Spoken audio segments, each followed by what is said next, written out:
Boa noite a todos, sejam todos muito bem-vindos à nossa reunião empresarial desta noite. Esta reunião será transmitida, está acontecendo de forma híbrida, presencial e também pelos canais da SIC. Dois assuntos estão na pauta desta noite: Israel, um dos ecossistemas mais inovadores do mundo e suas lições para o Oeste, e a colonização do Oeste do Paraná e seus desdobramentos sociais e econômicos. Eu quero aqui registrar e agradecer as presenças, senhor Renato Silva, vice-prefeito, senhora Ivonete Piccoli, secretária de Desenvolvimento, doutora Laura Rizzi Leite, procuradora-geral do município, Pedro Martendal, procurador-chefe do PROCON, os diretores aqui, Ciro Canabaro, nosso vice-presidente, Dilvo Grolli, vice-presidente de Agronegócios e presidente da Copavel, Dr. Éder Quarelli, diretor-secretário, Florian Schimmer, diretor de Patrimônio, do Conselho Deliberativo, senhor José Atílio Fistarol, José Carlos Reisdorfer e Takao Koik. Temos aqui também, quero registrar a presença como convidados em pauta. Temos o Jadson Siqueira, que é o vice-presidente do Iguaçu Vale, e também o nosso vice-presidente de inovação da ASIC. E também o professor Ricardo Rippel, pós-doutor em demografia. Então, de imediato aqui eu quero passar para o professor. Passo agora ao professor Ricardo, do campus da UniOeste de Toledo, que vai falar sobre o processo de colonização do Oeste do Paraná. Por favor. Boa noite a todos. É um prazer estar aqui com vocês. Por favor, abre a apresentação. Eu não tinha ligado, me desculpem. Tá. Bom, novamente, boa noite a todos. Prazer estar com vocês. E eu vou apresentar aqui alguns dos materiais do nosso grupo de pesquisa, especialmente aquilo com o qual venho trabalhando já há aproximadamente 2 décadas, que é a questão da economia e da população da nossa região. O GPEC, que é o grupo de pesquisa do qual eu sou líder, é o grupo de pesquisa mais antigo da UniOeste, e nós nos focamos exatamente na questão do desenvolvimento regional e das demandas da nossa população da área, né? Bom, por favor, a exposição, vamos abrir, vamos lá. Primeiro slide, por favor. O Brasil, ele faz fronteira com uma quantidade muito grande de países de toda a América Latina. Como vocês podem ver, nós temos ali o mapa de 2000, 2010 e, por favor, o slide seguinte. E esse é o mapa de 2017, por que não mais atualizado? Porque a gente está esperando o censo, né? O censo está atrasado. Mas, como vocês podem ver, tem um pequeno quadradinho ali que mostra a nossa região, e cada bolinha verde dessas se refere a 10 mil habitantes, a região mais adensada demograficamente de toda a faixa de fronteira nacional é o oeste do Paraná, o oeste de Santa Catarina e o noroeste do Rio Grande do Sul. Por que isso é interessante? Porque essa região a qual a gente pertence foi a última área do estado do Paraná a ser ocupada. Ela só efetivamente passou a ser ocupada no movimento de colonização após o término da Segunda Guerra Mundial. Ela era tão vazia no censo demográfico de 1940 que a referência a ela no censo de 1940 é extremo sertão do oeste do Paraná. Sertão é uma palavra que você usa para áreas de muito pouca população. Então, eu brinco sempre que aqui era tão vazio que não era onde o diabo tinha perdido as botas, ele tinha perdido as meias, né? Nós tínhamos 7.400 habitantes apenas aqui na região em 1940. A colonização ela começa imediatamente após o término da Segunda Guerra por uma série de motivos, motivados inclusive por um programa nacional chamado a Marcha para o Oeste. Outro slide, por favor. O seguinte, mais um.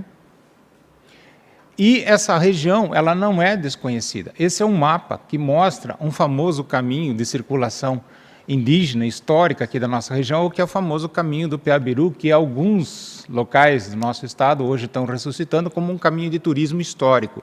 Era um movimento muito antigo, devidamente estudado por muitos pesquisadores nacionais e internacionais, que ligavam o Oceano Atlântico ao Oceano Pacífico, de uma transumância de população indígena. Quando a nossa região começa a ser colonizada, o mapa seguinte, por favor, ela é a última a ser ocupada por causa desse isolamento. No sul da região a gente tem o Rio Iguaçu, ao norte da região a gente tem o Rio Piquiri, são dois rios poderosos, e ao oeste o Paraná, que ele ali já está largo por causa do lago.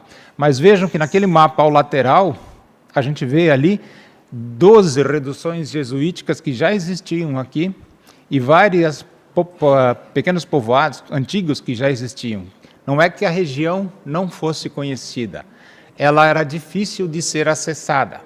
E ela só começa a ser acessada a partir de 1946, de uma forma mais intensa, por conta de um movimento nacional, de uma política nacional chamada Marcha para o Oeste, que era uma política que começou no governo Getúlio Vargas em 1938, mas que ficou congelada até o fim da Segunda Guerra por causa da Segunda Guerra. A partir de 1946, com o reinício da Marcha para o Oeste, a ação de colonizadoras privadas, a ação do governo, a ação de várias entidades, o Oeste começa a ser desbravado, o Oeste do Paraná. A última região do Estado a ser ocupada, a terceira em maior valor agregado do Estado hoje. Nós perdemos somente para a região metropolitana e o eixo Londrina-Maringá. A gente precisa enxergar algumas coisas no Oeste que são muito importantes. Eu estava falando agora há pouco, na nossa escala demográfico-econômica no Estado, hoje, em termos de representação, a escala é Curitiba, Londrina, Maringá e Cascavel. Cascavel é muito mais nova do que Ponta Grossa. Em termos de representatividade, hoje, para o Estado, para a Federação, ela tem um grau de representatividade muito relevante. Eu vou mostrar alguns mapas que a gente andou gerando da concentração econômica e demográfica da região, que é muito importante.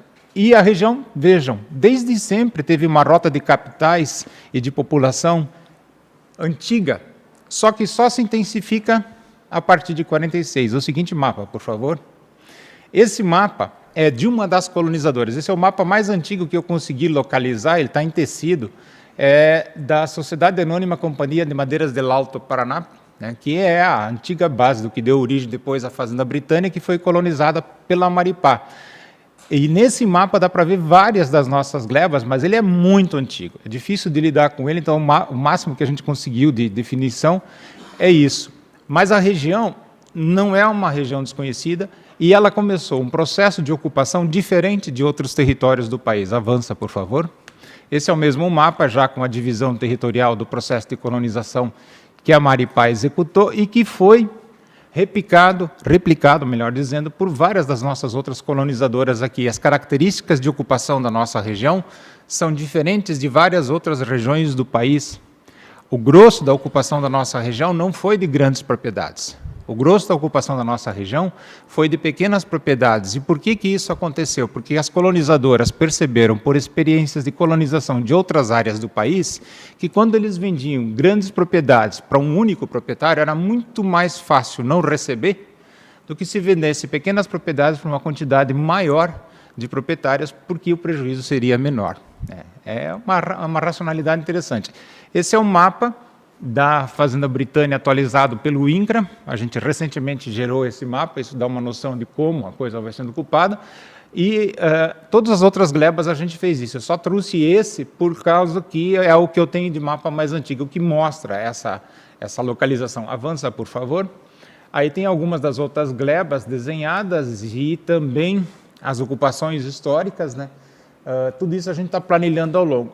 A região é tão importante que ela era conhecida, tinha-se incentivos para ocupação e não acontecia. Esse é o mapa de 1923 do Estado, em que já tinha um projeto de ter uma ferrovia ali embaixo, costeando o Rio Iguaçu até Foz do Iguaçu, e que nunca aconteceu. 1923, vai fazer 100 anos, e a gente ainda não conseguiu chegar com a ferrovia em Foz, né? Esperamos que a partir de agora a coisa aconteça. A nossa região, em 40, tinha 7.645 habitantes. No censo de 2010, a gente tem 1.219.000 e hoje aproximadamente 1.320.000. Essa é a curva de crescimento do tamanho da nossa população. E, em 1970, 19% da nossa população estava no espaço urbano. 80%, 81 quebrados, estava todo no campo. Hoje, a inversão é absoluta. Nós já hoje, aqui está constando que é o censo de 2010, 14% no campo, já é menos. Nós temos 12% da população no campo e o resto nos espaços urbanos. O que isso implica? Uma mudança muito grande, que é perceptível ali. A linha vermelha é o crescimento do tamanho da população, a linha amarela é o crescimento do tamanho da população urbana da região e a linha verde é o decrescimento da população rural. Por que isso aconteceu? Porque nós abraçamos um modelo de produção intensivo em tecnologia, diferente do que até então era utilizado, que era o chamado intensivo em mão de obra. Um trator, em média, desemprega de 17 a 19 pessoas na cadeia de produção base. Então, tudo isso vai alterando a nossa ocupação e dando surgimento às cidades que compõem a nossa região. Por que, historicamente, Cascavel estava fadado e é o maior polo da nossa região? Porque a posição geoestratégica de Cascavel é imbatível. Você tem a 368 chegando aqui, tu tem a 277, tu tem a Ferroeste, tu tem a 465. E isso, historicamente, já estava dado. Certo? Os problemas que ocorreram nas colonizações da região teriam que ser resolvidos e foram resolvidos. Então, essa posição geoestratégica de Cascavel, que muitos chamam de a futura capital de uma ligação do Brasil com o Mercosul, não é piada, é fato. Ela é mais relevante do que Foz do Iguaçu. Foz do Iguaçu estacionou hoje em 258.000 habitantes e Cascavel está chegando a 340.000. A gente precisa do censo, esse ano deve acontecer. O Brasil precisa, porque o Brasil é um país continental, e a gente precisa dessas estimativas para poder fazer projetos de políticas públicas e de políticas privadas mais eficientes. Mas aí a gente vai saber exatamente como é que estão as nossas populações. Avança, por favor. Ali nós temos os 3 grandes fluxos de ocupação do nosso estado.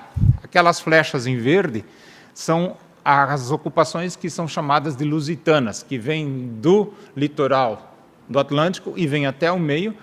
Os em azul são as ocupações que são da Marcha do Café e que chegaram aqui na nossa região também. E os em vermelho são aquilo que nos envolve mais diretamente na nossa área, que é a Marcha dos Gaúchos Catarinenses que ocuparam a nossa região. É importante entender que nós não somos uma área apenas de gaúchos e catarinenses. Tem várias origens do país na nossa colonização, mas a grande parte da nossa ocupação de 46 para cá é de gaúchos e catarinenses. Avança, por favor. Vejam, esse é um mapa de 1948 da região. Ali não dá para perceber muito bem, porque a gente está um pouco distante, mas avança, por favor. Vejam o tamanho de Foz do Iguaçu na região.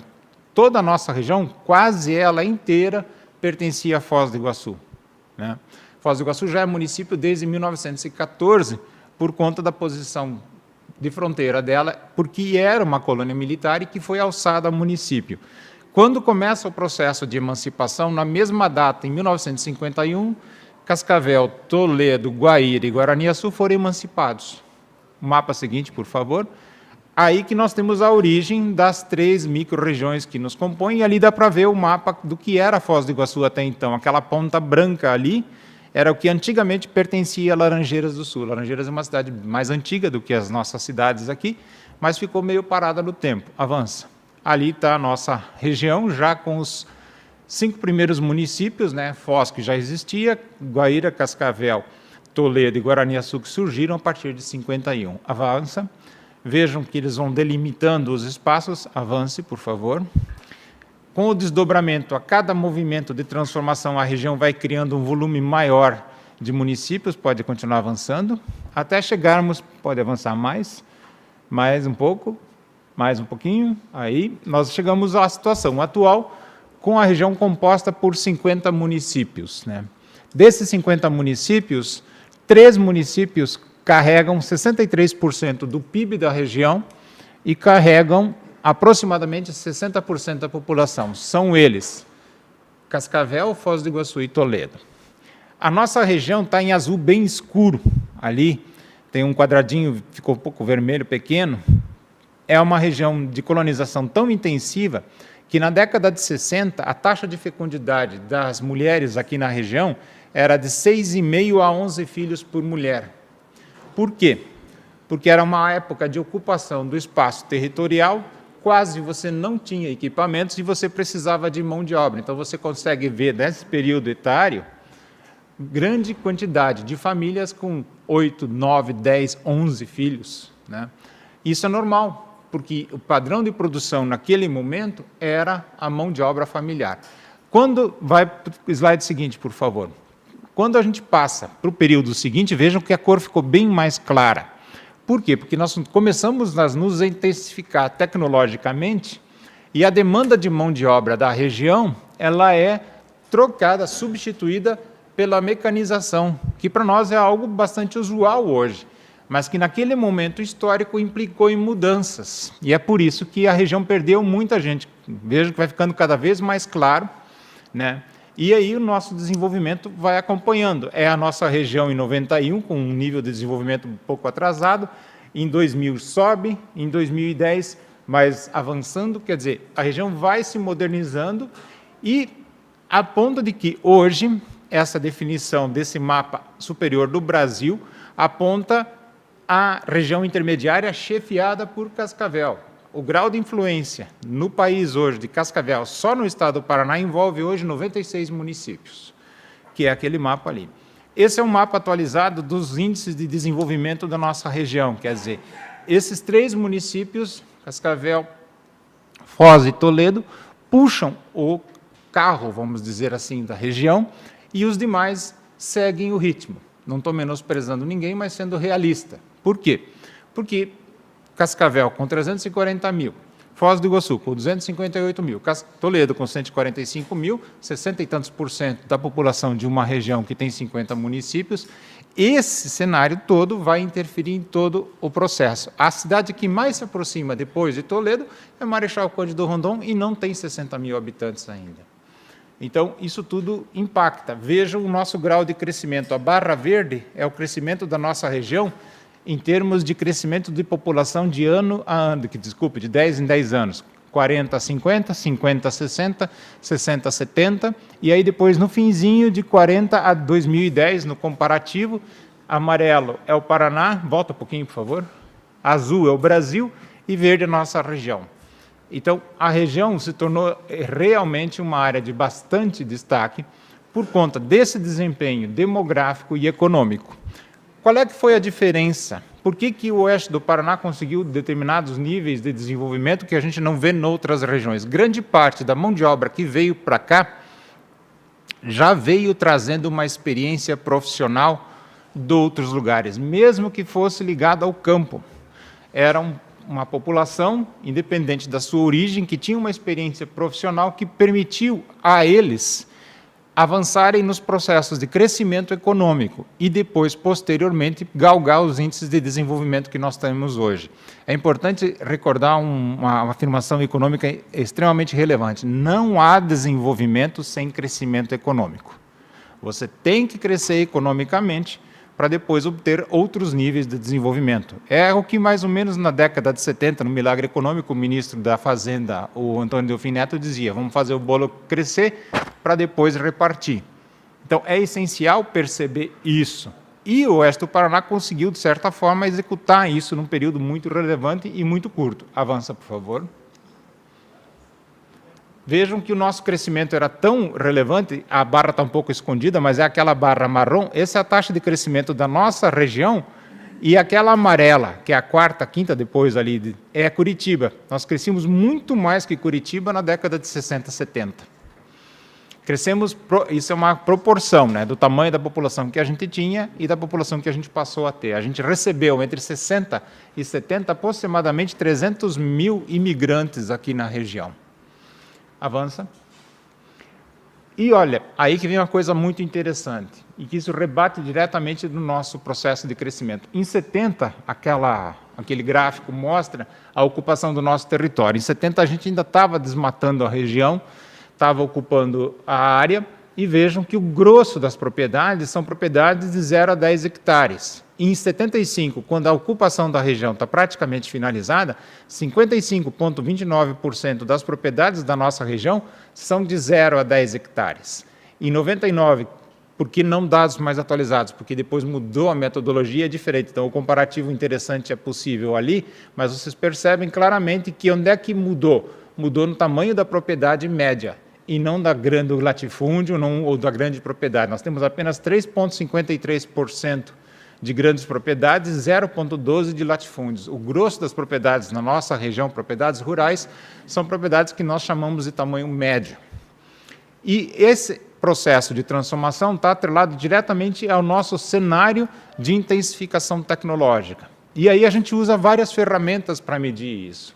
Uma ferramenta que é utilizada internacionalmente pela FAO e que a gente usa é o número de tratores de uma determinada região. Por que trator? Porque o trator é uma invenção de 1880 que tem 4 rodas, um motor, é pesado e traciona. O que o trator é hoje? 4 rodas, um motor, é pesado e traciona. O que ele tem de diferente? Uma cabine fechada, um ar-condicionado e música para o tratorista. O resto é igual. Então, quando você começa a comparar, você começa a ver o cenário de ocupação. Volta, por favor. Aquele outro. Não, adiante, aqueles mapas amarelos. Essas são as nossas principais origens das pessoas que vieram para a nossa região. Vejam o tamanho da flecha dos gaúchos quando vem para cá entre 75 e 80, 86, 91, 95, 2000. Sempre é muito relevante. Aí alguém vai perguntar, mas por que tem aquela flecha grande do Mato Grosso vindo para cá? Porque de 75 para 80, a fronteira se abriu, muita gente foi para lá, quebrou a cara e voltou. Muita gente foi e deu certo, e ficou. A gente tem muita gente do oeste do Paraná, em Alta Floresta, em Sinop, etc., mas um volume muito grande não conseguiu sucesso e fez um movimento de retorno. O mapa seguinte, por favor. Esse é o mapa mais recente, a gente só não consegue avançar porque, como eu disse, precisamos do censo. Dá para ver que nós temos uma relação intrínseca muito séria com o Paraná, com Santa Catarina e Rio Grande do Sul, mas também com o interior do estado de São Paulo. Nós continuamos atraindo, só que a partir desse período de 2000 para cá, a nossa atração de pessoas já é uma atração diferente. São pessoas que têm que chegar aqui muito mais qualificadas para conseguirem se inserir no processo de crescimento e de produção aqui da área. O sarrafo da exigência das pessoas que entram aqui na região subiu. Avança, por favor. E para onde foi o povo que veio para cá e saiu? Nós somos, na década de 70, a terceira região em atração de imigrantes do país. Logo em seguida, começamos a expulsar. Mas nós, ao contrário do que muita gente pensa, não mandamos a nossa população, os que saíram, para o Mato Grosso do Sul ou Rondônia. Se tu somar o geral, sim, o Centro-Oeste foi o grande destino, mas o principal destino da nossa região foi a região metropolitana de Curitiba. Quando a nossa região começou a se intensificar tecnologicamente, Curitiba estava expandindo a cidade industrial e absorveu muita gente daqui. Quando o imigrante sai, ele tenta ficar sempre próximo da sua região de origem. E a mais próxima das regiões que estavam absorvendo muita gente, a gente vai ver no mapa daqui a pouco, era a região metropolitana de Curitiba.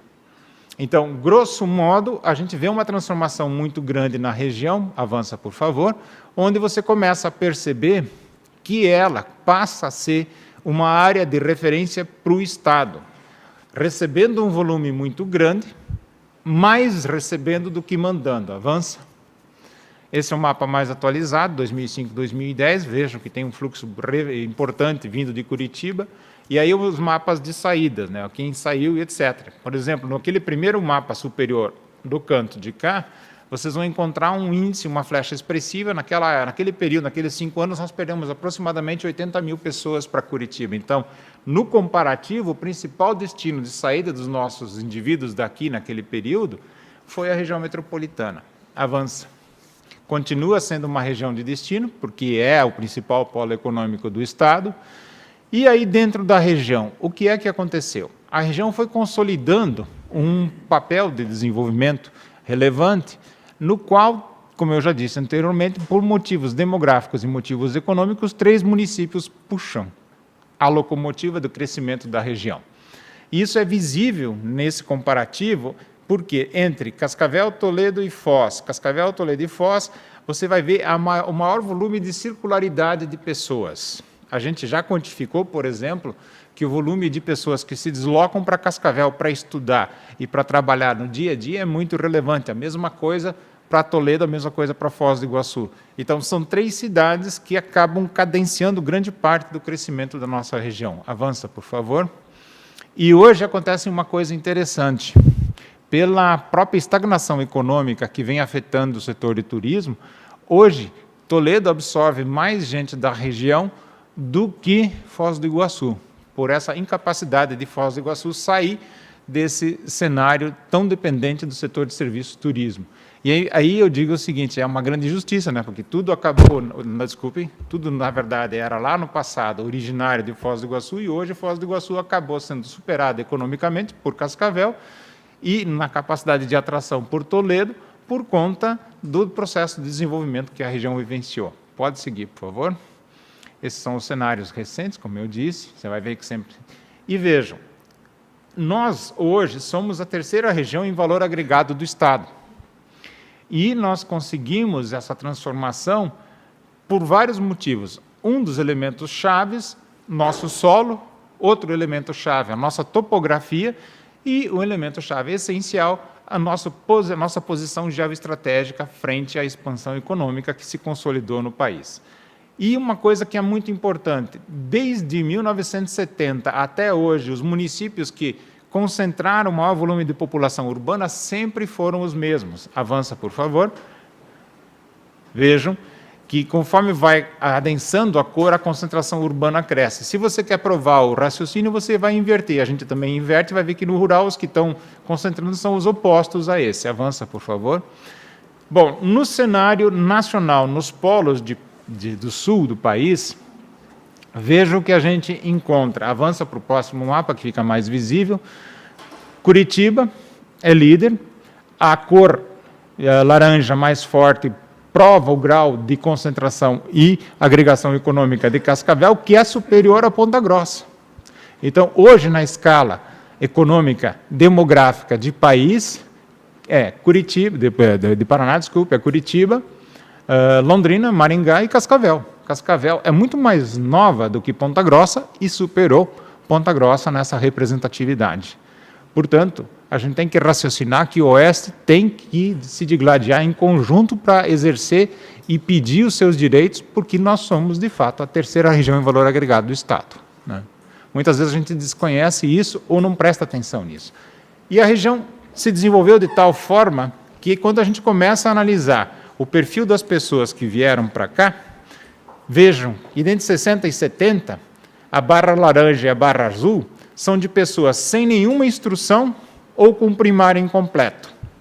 E no período de 2000, que é aquele conjunto de barras no fundo, você percebe que aquela barra lilás subiu, que é o 2º grau completo a mais, e encolheu drasticamente a barra laranja, que era de indivíduos sem instrução, e a barra azul, que era de primário incompleto. O que isso significa? As pessoas que entram na nossa região hoje têm que oferecer alguma coisa a mais para a região para ser absorvida. A mais em quê? A gente é uma mercadoria. A gente se vende. Quanto mais a qualificação que você tem, mais você vai ser valorizado. Então, a região passou a elevar o sarrafo por uma série de motivos. Um dos principais motivos disso acontecer na região foi o nosso processo acelerado de verticalização nos níveis de ensino. A gente deu um salto muito relevante na região. Portanto, quem vem tem que oferecer algo, enquanto pessoa com capacidade técnica de produção, que interesse à região, às empresas, às entidades, para ser absorvido aqui. Bom, eu vou falar por aqui, para eu respeitar o nosso horário, mas ali vejam que... Ainda tem 5 minutos aí? Então tá. Mas ali é que a gente vê exatamente isso, né? Aquele conjunto de gráficos no canto é o volume de pessoas que entraram ao longo das décadas na região sem instrução. Depois vai, no último conjunto, com 11 anos ou mais de instrução. Você vê que há uma inversão total. Sem instrução vai caindo, e os com 11 anos ou mais vai subindo. Então, nesse cenário todo, a gente teve vários elementos que interferiram no processo. A gente agrupa esses movimentos em dois grandes grupos. A primeira fase a gente chamou de 46 a 70, de conquista e ocupação do nosso espaço regional, com fatores fora daqui atuando, a marcha para o oeste, o financiamento federal e estadual, a demarcação da fronteira internacional, e demográficos, uma propensão à migração por parte de pequenos produtores de outras áreas do país, especialmente do noroeste do Rio Grande do Sul, o fato das famílias terem um elevado número de componentes e você ter uma alta taxa de fecundidade. Avança. No período seguinte, a gente chama esse período de saturação e ruptura demográfica, os fatores econômicos que de fora interferiram aqui podem ser resumidos na implantação da política nacional do setor agroexportador, a consolidação, portanto, do que a gente chama, a partir de 66, da Revolução Verde, o financiamento aos produtores a taxas de juros abaixo da inflação, você tinha linhas de créditos com taxa de juros abaixo da inflação, tecnificação acelerada da produção, veja que esse é o período que vai até 85, né? Essa tecnificação acelerada, ela é passiva de ocorrer pela absorção de insumos industrializados, via, de regra, de empresas transnacionais de grande porte, Ciba-Geigy, Bayer, Hearst, BASF, Ford, New Holland, Massey Ferguson e etc. Você tem o fortalecimento do complexo agroindustrial nacional, que cresceu aceleradamente no período. Você teve uma consolidação de áreas intraestaduais e interestaduais de grande expansão econômica, que acabaram tendo uma relevância muito grande. A gente cita como exemplo São Paulo e Curitiba. Você teve um binômio soja e trigo forte entrando aqui na região, hoje ele está modificado, hoje o milho tomou uma relevância maior ainda. A crise econômica da década de 80 também interferiu, porque ela não é chamada década perdida à toa. Um ano crescia a economia, outro ano decrescia. Um ano crescia, por isso, na média, não houve muito crescimento. Dentro da região, exogenamente da região, fatores demográficos, a gente teve criação de novas áreas de fronteira, estabelecimentos de novos fluxos em direção a essas novas fronteiras e o fortalecimento dos fluxos em direção ao motor do crescimento nacional, especialmente o sudeste do país. A última fase da região, avança, por favor, é a fase de 85 a 2010. A fase de 85 a 2010 é a chamada de ajuste e acomodação demográfica, porque começa a se acomodar ao tamanho do crescimento da região, cresce, mas num volume menor. Você tem uma diminuição de novos expressivos locais nacionais que atraem investimentos, você tem a estabilidade e você teve um crescimento econômico reduzido, né? Haja visto que nós estamos enfrentando agora. Junto com tudo isso, você teve uma queda nas taxas de fecundidade nacionais. Hoje as taxas de fecundidade nacional estão na faixa de 1,78. Taxa de fecundidade, só para explicar rapidinho, é o cálculo de natalidade quando você tira as mulheres acima de 50 do cálculo e abaixo de 15, porque é o período normal de parturição das mulheres. Então você tira esse desvio, por isso que é uma taxa mais próxima da realidade.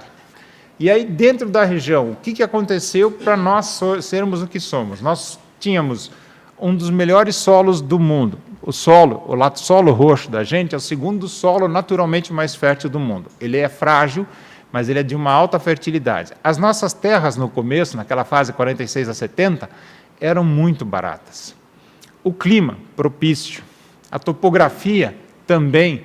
Eu costumo brincar com vários amigos da União Oeste, ali de Beltrão, que lá eles têm que plantar espingarda e colher laço, como a minha região natal, eu sou de Caxias do Sul, né? Morro e morro e morro. Aqui não, a gente tem uma topografia muito mais favorável. A gente tinha uma pouca necessidade de tecnificação da produção naquele momento, a ocupação ela foi extensiva, tinha muita terra à vontade, estava sendo decolonizado, e você tinha um financiamento acessível bastante relevante. Abre de novo o slide, por favor. E ali, do lado demográfico, a região era despovoada, portanto, tinha capacidade de absorver. Essa absorção era de baixo grau de exigência. E isso encaixava com o cenário de produção inicial, que era basicamente familiar. No segundo momento, outro slide seguinte, por favor, a gente teve aí, dentro da região, o que acontece economicamente? Você teve uma redistribuição do uso do nosso território, a gente teve uma intensificação tecnológica da produção rural, isso gerou uma modernização não só apenas da produção, mas das rotas de transporte, né? Mas que recebeu um baque em 1975. Quem é da região sabe que em 75 o choque foi grande com a geada negra, né? E isso coincidiu com o início e conclusão da construção da hidrelétrica da Itaipu e implicou no uso intensivo do território. Demograficamente, a gente teve um começo de saturação dessa capacidade das propriedades de manterem os integrantes das famílias, daí você começa a ter um fluxo de imigração grande. Essa imigração foi basicamente rural, e você teve, num primeiro momento, uma capacidade importante dos municípios de reterem essas pessoas, mas depois também não deu certo, daí que elas foram para outras regiões. E, finalmente, o último quadro, o último slide, finalizando. A terceira fase, e aí volto a repetir, a gente consegue chegar até 2010, porque depois de 2010 a gente só faz cálculos estimativos. O censo é fundamental, o Brasil é um país continental, é necessário, estamos esperando ele para poder discutir essas coisas, mas na terceira fase, do lado econômico, dentro da região, o que a gente viu? A consolidação do complexo agroindustrial da região, o fortalecimento do setor de serviços e comércio nas principais cidades, a queda da capacidade das áreas urbanas dos municípios de absorverem essa população, por isso que muita gente continua fazendo outros movimentos de saída. Você teve, junto com tudo isso, um uso intensivo do território, né? Por propriedades que daí reagregaram o seu tamanho de produção. A produção da soja, economicamente falando, ela só se viabiliza de maneira mais eficiente acima de 20 alqueires. Então, o que aconteceu? As pessoas, quando a soja foi entrando, os pequenos, muito pequenos, não conseguiram se manter, muitos deles fizeram as suas vendas, os do entorno adquiriram, as propriedades cresceram, mas não a nível de grandes propriedades e latifúndio. O grosso da nossa região, e isso está muito ligado ao nosso desenvolvimento, é um tamanho médio de propriedades. Por favor, de novo o slide. E, por último, dentro da questão demográfica, a gente teve uma elevada taxa de circularidade que é puxada por Cascavel, Foz do Iguaçu, Toledo e Medianeira. Medianeira surge como elemento-chave nesse processo, porque está no meio das duas principais cidades em termos de tamanho, né? A gente teve uma queda brutal da nossa taxa de fecundidade, lembram lá naquele mapa, 6,5 a 11 filhos, hoje está 1,78. A elevação da qualificação da mão de obra regional passou a ser uma condição sine qua non, ou seja, sem qualificação, dificilmente a região vai conseguir absorver, e você teve um saturamento dessa capacidade de assimilar indivíduos nas áreas urbanas. Então, daí que a gente começa a ver se expandirem os planos diretores dos municípios. Hoje, quantos novos loteamentos estão acontecendo em Cascavel? Quantas obras? O último levantamento que eu tenho de Cascavel, se não me falha a memória, tem 80 grandes obras hoje acontecendo em Cascavel de expansão urbana. Em Toledo, não chega a isso, né, mas são 30, 35. Resumindo, o que acontece com a região, para respeitar o meu tempo? A região era uma região vazia, que se transforma num espaço muito curto, na terceira região de valor agregado do Estado, numa região de um desenvolvimento superior a várias outras mais antigas, e nesse processo, 3 municípios assumem a posição de locomotivas da região: Cascavel, Foz e Toledo. Ok. Obrigado, estou à disposição. Obrigado, professor.